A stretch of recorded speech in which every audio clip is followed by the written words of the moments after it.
Shalom, saudara-saudara yang dikasih Tuhan. Sebelum kita mendengarkan firman Tuhan, mari kita bersatu dalam doa. Bapa, berkati renungan yang singkat ini, supaya setiap yang mendengarkan akan merasakan kasih-Mu, dan mereka yang mendengarkan ini kiranya dapat meresponi kasih Tuhan, dan mereka boleh merasakan hadirat-Mu. Terima kasih Bapa, dalam nama Tuhan Yesus kami berdoa. Amin. Shalom saudara-saudara yang dikasih Tuhan. Hari ini saya ingin menceritakan sebuah kisah. Ada seorang anak kecil yang sedang memegang pancing, dan dikantongilah sebuah seluring di kantongnya. Lalu dia mulai duduk di dekat pelabuhan. Di situ ada tempat untuk duduk untuk memancing, ya. Dan dia duduk di situ, dan di sampingnya ada seorang bapak yang sudah agak tua melihat dia. Dia tersenyum dengan bapak itu. Bapak itu tersenyum walaupun mereka tidak mengenal satu sama lain. Lalu anak ini memancing, saudara-saudara yang dikasih Tuhan. Tapi 1 jam setelah memancing tidak menemui apa-apa. Lalu apa yang terjadi? Satu ketika dia keluarkan seluring, sudah 1 jam tidak mendapat, dia bermain dengan sukacita. Bapak itu melihat anak itu dan tersenyum. Ketika dia sedang bermain seluring, anak ini tiba-tiba menghentikan seluringnya, lalu mengambil seluring dan memegangnya dan melambai-lambaikan ke kapal itu sambil berteriak-teriak, "Hey, hey!" Bapak itu bingung, ini anak sudah gila. Kok teriak-teriak dia? Gak mungkin kapal itu bisa mendekati. Tapi rupanya makin kencang anak itu berteriak-teriak sambil kegirangan melambai-lambaikan tangan. Makin lama kapal itu makin mendekat. Bapak itu menjadi kebingungan dan keheranan.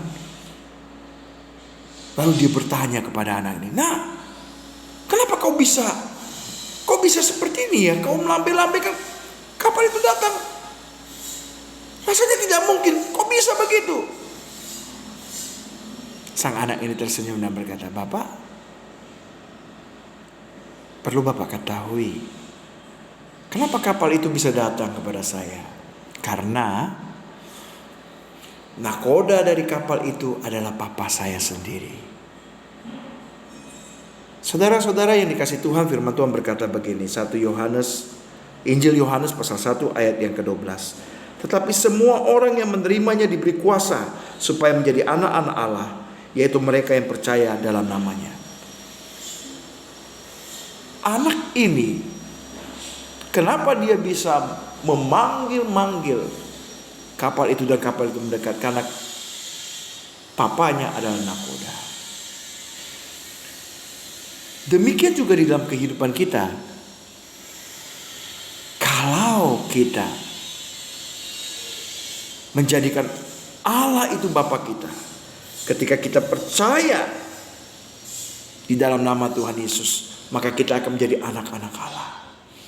Itu berarti ketika kita menjadi anak Allah, kita diberi kuasa untuk meminta, untuk memohon dalam nama Yesus. Dan Tuhan Yesus berkata apa? "Mintalah, maka kamu akan mendapat. Ketoklah, maka pintu akan dibukakan. Carilah, maka kau akan mendapat." Saudara-saudara yang dikasih Tuhan, inilah rahasia terbesar bagi setiap orang yang menjadikan Tuhan Yesus sebagai juru selamat. Maka dia akan menjadi anak-anak Allah. Sebagai anak Allah, Allah akan menjadi Bapa kita. Dan kita bisa meminta kepada Bapa kita. Dan Bapa akan mengabulkan segala doa kita. Kita tidak akan menjadi seorang yang sendiri, karena Bapa akan menghampiri kita seperti anak tadi. Karena Dia memiliki hubungan relasi dengan bapaknya, sehingga dari jauh pun bapaknya melihat dan bapaknya mendekat membawa kapal itu. Bagaimana dengan hidup kita? Sudahkah kita menjadi anak-anak Allah? Sudahkah kita mengalami kasih Yesus dalam hidup kita? Sudahkah kita mengundang Yesus sebagai juru selamat, sehingga kita menjadi diperdamaikan dengan Allah? Allah menjadi Bapa bagi kita.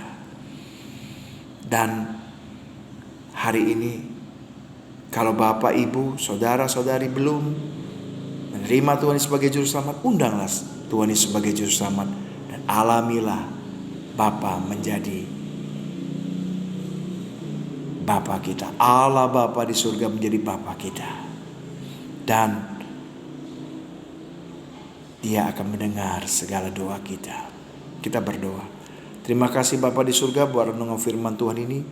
Biarlah hidup kami boleh mengalami Yesus sebagai juru selamat, diperdamaikan dengan Tuhan Yesus, dan kami dapat memanggil Allah sebagai Bapa kami. Dan kami boleh mengalami pertolongan demi pertolongan dalam hidup kami. Dalam nama Tuhan Yesus kami berdoa. Amin. Selamat pagi. Tuhan Yesus memberkati.